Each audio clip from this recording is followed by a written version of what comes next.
Bonjour, bienvenue dans la série sur la mécanique quantique. Donc nous allons attaquer la mécanique quantique matricielle. Alors, comme nous l'avons dit, nous en avons déjà eu un avant-goût, puisque lorsque nous avions présenté la mécanique quantique à l'aide des amplitudes, ce n'était rien d'autre que de la mécanique quantique matricielle, du moins les rudiments, avec notamment la fameuse matrice hamiltonienne. Alors, nous allons aller un peu plus loin dans cette approche pour la présenter de manière plus systématique. Elle est particulièrement importante pour plusieurs raisons. Tout d'abord, c'est la première version de la mécanique quantique qui a été pondue par Heisenberg. On entend souvent parler de la théorie de Schrödinger, mais en réalité, la première version est la mécanique quantique matricielle, dont l'équivalence avec la théorie de Schrödinger a été montrée peu de temps après la présentation de la théorie de Schrödinger. Une autre raison, c'est que certains problèmes peuvent être beaucoup plus simples si ils sont abordés à l'aide de la mécanique quantique matricielle. C'est le cas, par exemple, de l'oscillateur harmonique que nous reverrons. Et par contre, pour résoudre le cas des états de l'atome d'hydrogène est plus aisé dans la théorie de Schrödinger.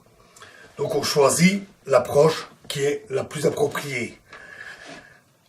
Un autre point important, c'est que la formulation matricielle donne une description qui est plus proche de la physique classique, pour ce qui est de la forme des équations. Nous verrons cela plus tard.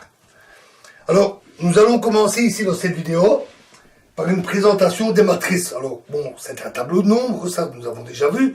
Nous allons voir ça un peu plus loin, sans entrer dans trop de détails des calculs qui d'ailleurs souvent ne sont pas bien compliqués. Alors, qu'est-ce que c'est qu'une matrice? Une matrice, c'est un tableau de nombres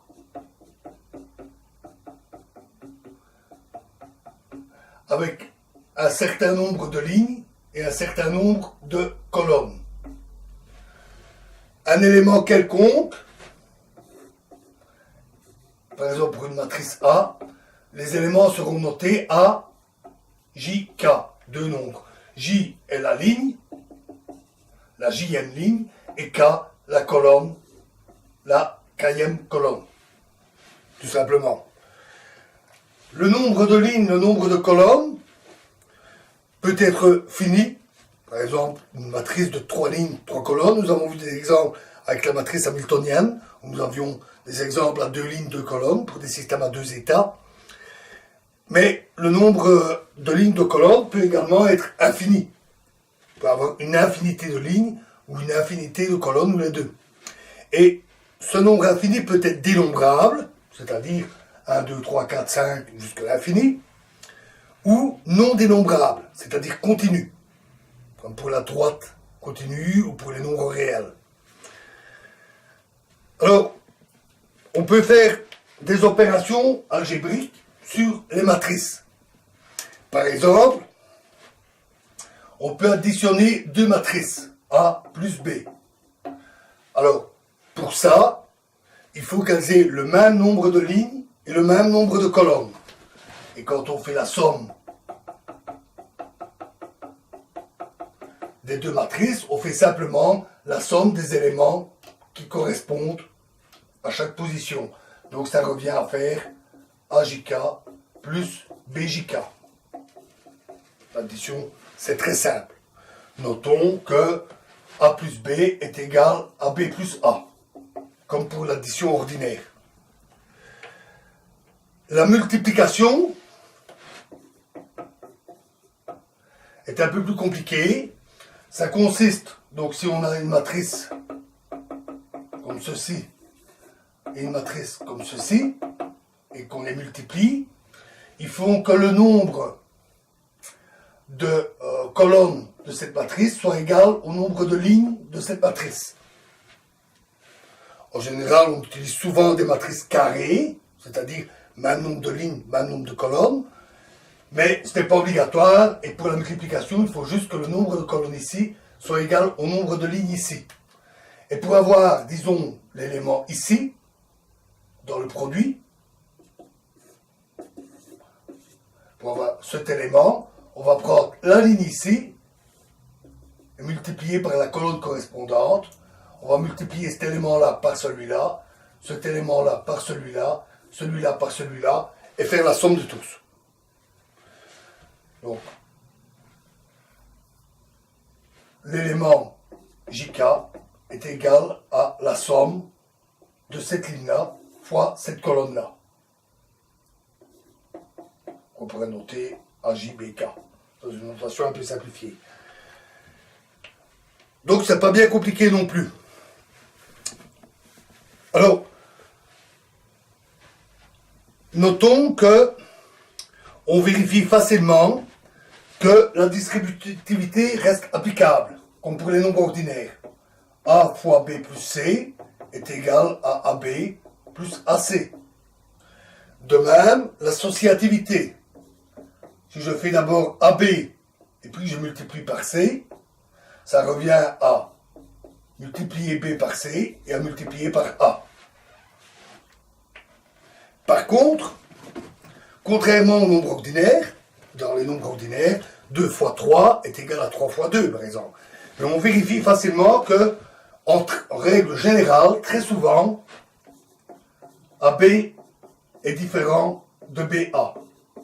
En fait, si le nombre de lignes ici est différent du nombre de colonnes ici, le résultat, on aura déjà une matrice finale qui n'aura pas le même nombre de lignes de colonnes.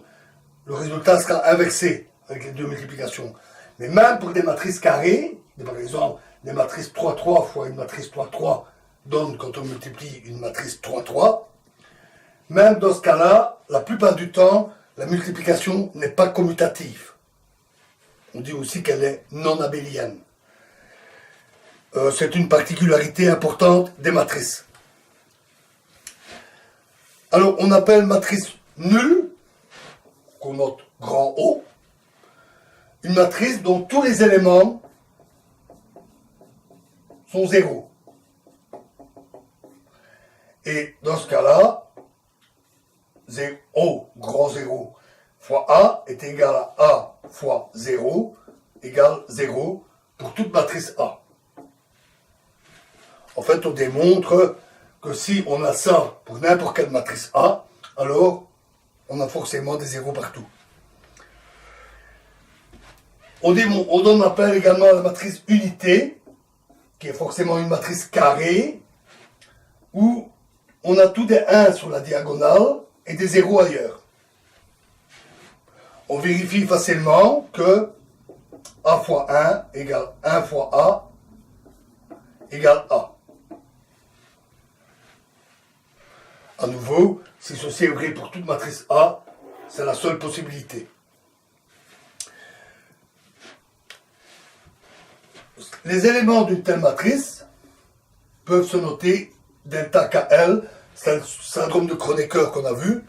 Quand K égale L, c'est-à-dire la diagonale, ça vaut 1, et quand K est différent de L, ça vaut 0. On définit aussi la multiplication d'une matrice par un nombre ordinaire, par exemple petit c fois A. Donc on représente généralement les matrices par une majuscule et les nombres ordinaires par une minuscule.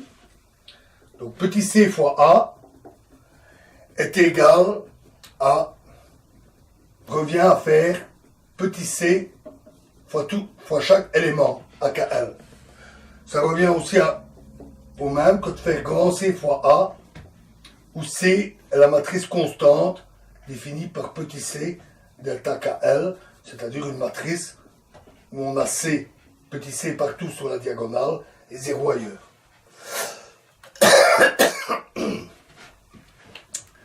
On définit encore d'autres opérations sur les matrices, des opérations importantes.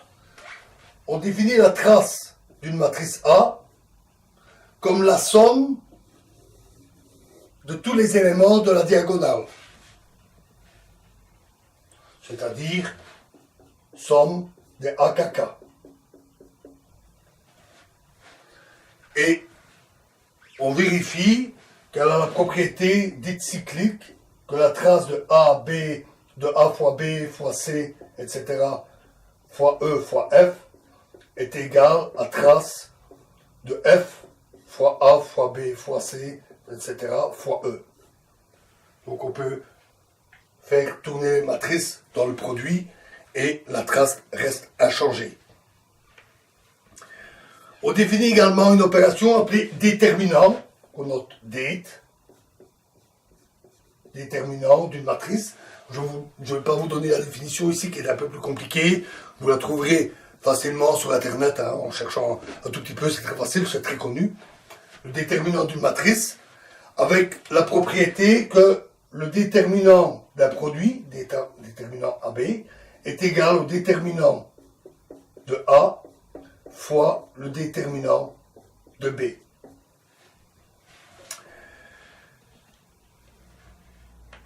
Une autre chose qu'on définit également, c'est l'inverse d'une matrice. Alors on va définir, on la note A moins 1, l'inverse de la matrice A, et on se doute bien que l'on a A fois A moins 1 égale A moins 1 fois A est égal à 1, la matrice unité. Notons que ce n'est pas toujours possible. Une matrice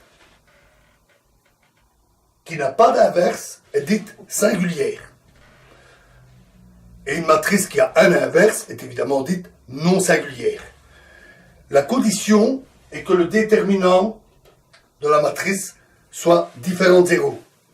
Si le déterminant est différent de 0, alors la matrice est non singulière. Si le déterminant est nul, elle est singulière. On vérifie aussi facilement que ABC, si on prend l'inverse, c'est égal à C moins 1, B moins 1, A moins 1. Donc le produit des inverses renversés.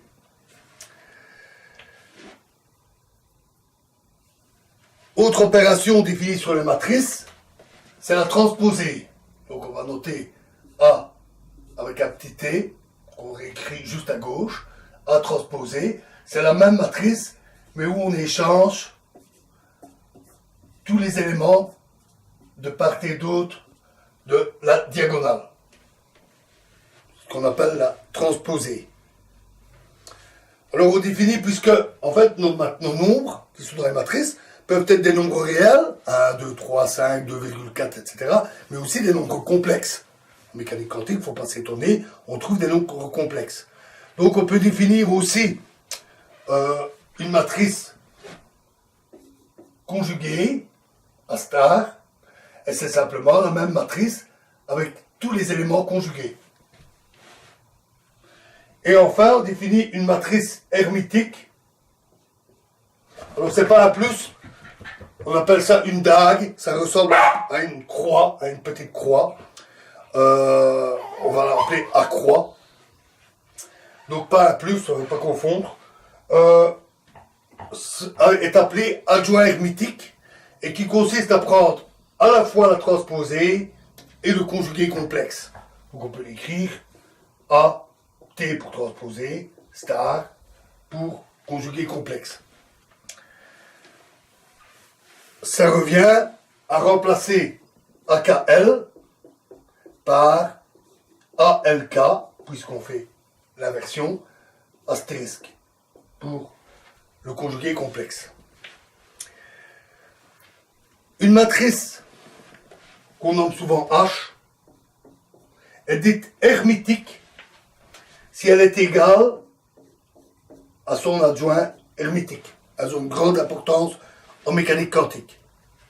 Une autre matrice très importante en mécanique quantique, ce sont les matrices dites unitaires, souvent notées U, est telle que leur adjoint hermétique est égal à leur inverse. Notons que dans ce cas-là, U fois U croix est égal à 1, évidemment. Une dernière transformation importante, une dernière opération importante sur les matrices, c'est ce qu'on appelle les transformations. On dit qu'une matrice S non singulière transforme une matrice A en une matrice A' si elle s'écrit A' égale S fois A fois S-1. Une matrice B peut être également transformée en B' par SB, S-1. On dit ainsi que la matrice non singulière S transforme la matrice A en une matrice A'. Alors, les transformations ont des propriétés assez particulières, intéressantes. Par exemple, si on a une équation, par exemple AB plus CDEF égale G, alors on peut vérifier, je vous laisse vérifier, c'est très facile, que A' B' plus C' D' E' F' est égal à G'. C'est-à-dire que la transformation préserve la forme de l'équation. De même, on vérifie facilement que la trace de A', c'est-à-dire de la matrice transformée, la trace de A' est égale à la trace de A. On vérifie aussi, bon là vous ne pouvez pas le vérifier tout de suite puisque je ne vous ai pas donné la définition du déterminant, mais que le déterminant de A' est égal au déterminant de A. On montre aussi que si la matrice A n'est pas singulière, donc elle a un inverse, dans ce cas, il existe une matrice S, il doit en exister une, telle que S A, S-1, donc sa transformation, est diagonale. C'est-à-dire a des valeurs sur la diagonale et 0 partout ailleurs. C'est ce qu'on appelle diagonaliser une matrice. Donc effectuer une transformation qui diagonalise la matrice. Les valeurs sur la diagonale sont appelées les valeurs propres de la matrice. Vous vous rappelez qu'on a parlé des valeurs propres pour les opérateurs. Mais vous verrez que ce sont ces valeurs propres-là. Vous verrez le lien qui existe. On vérifie que les valeurs propres, à part peut-être leur ordre sur la diagonale, ne dépendent pas de la manière de diagonaliser. Quelle que soit la manière dont on diagonalise, on obtient les mêmes valeurs propres, peut-être dans un ordre différent. Donc, les valeurs propres, ces valeurs ne sont pas seulement appelées valeurs propres de la matrice diagonalisée, mais également valeurs propres de la matrice A. Ces valeurs propres sont bien définies.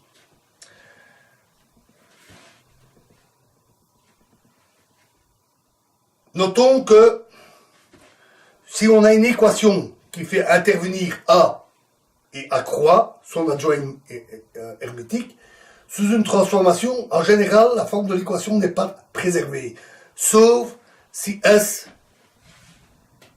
est une matrice unitaire. C'est souvent le cas. En mécanique quantique, nous verrons, on utilise des transformations unitaires.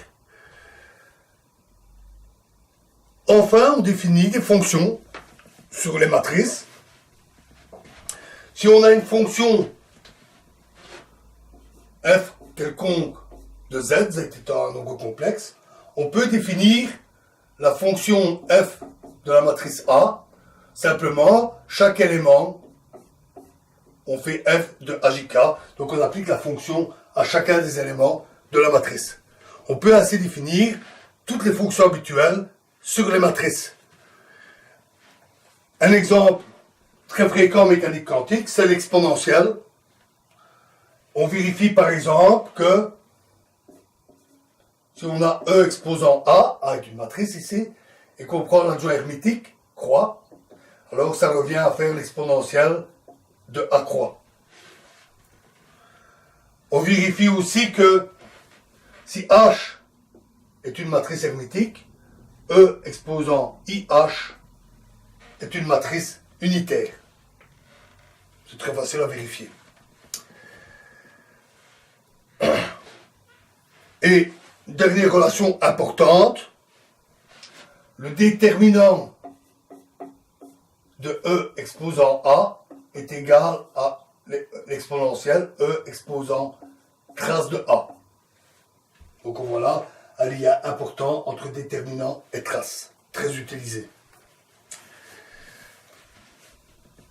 Voilà, alors je vous ai fait avaler beaucoup de définitions, de propriétés en une seule fois, même si elles ne sont pas compliquées. Donc n'hésitez pas à revoir la vidéo si vous voulez vous rafraîchir la mémoire et vous souvenir des propriétés de matrice. Vous pouvez aussi écrire un petit formulaire ou simplement consulter l'article matrice de Wikipédia par exemple, où on retrouve pratiquement tout ce que nous avons vu. Un petit mot concernant le cas où le nombre de lignes et de colonnes est infini. Alors, tout ce que je vous ai expliqué là, ça marche très bien pour des matrices avec un nombre fini de lignes et de colonnes. Dans le cas où le nombre de lignes et de colonnes est infini, il faut être un petit peu plus prudent. Par exemple, il n'y a pas de problème pour l'addition, mais pour la multiplication, on multiplie tous les éléments d'une ligne et d'une colonne, et on fait la somme. Donc on a une infinité d'éléments, dont on fait les produits et les sommes. Et donc on doit vérifier que le résultat converge vers une solution finie. Pour une matrice avec un nombre de lignes fini, ça ne pose pas de problème, mais pour un nombre de lignes et de colonnes infini, il faut vérifier que la somme d'une infinité d'éléments ne diverge pas vers l'infini. Il faut qu'elle converge vers un nombre fini. Donc il faut faire attention à ces problèmes. De même, si on a une infinité non dénombrable de lignes et de colonnes, donc une variation continue, dans ce cas-là, les sommes sont remplacées par des intégrales. Nous avons déjà vu ce genre de choses. Alors, il existe un théorème important. Évidemment, je ne vais pas vous le démontrer. Ce théorème dit que toute matrice hermétique, finie ou infinie, peut être diagonalisée par un S unitaire. C'est un théorème très important et utilisé partout en mécanique quantique. On vérifie aussi facilement, cette fois, que on peut diagonaliser deux matrices A et B avec la même transformation S, à condition que AB égale BA. Donc, comme je vous l'ai dit, souvent le produit est différent. Dans ce cas-là, il est impossible de trouver un S qui diagonalise les deux matrices en même temps. Par contre, si le produit est commutatif, AB égale BA, dans ce cas-là, on peut trouver un S qui diagonalise les deux matrices en même temps. C'est aussi un résultat qui sera très important. On vérifie aussi qu'une matrice hermétique, ses valeurs propres sont des nombres réels, pas des nombres complexes. Ça aussi, cela jouera un rôle très important. Les valeurs propres d'une matrice hermétique sont réelles. Et vice-versa. Si une matrice a des valeurs propres qui sont toutes réelles, alors elle est hermétique. C'est pas très difficile à démontrer, d'ailleurs, je vous laisse faire, je vous laisse chercher.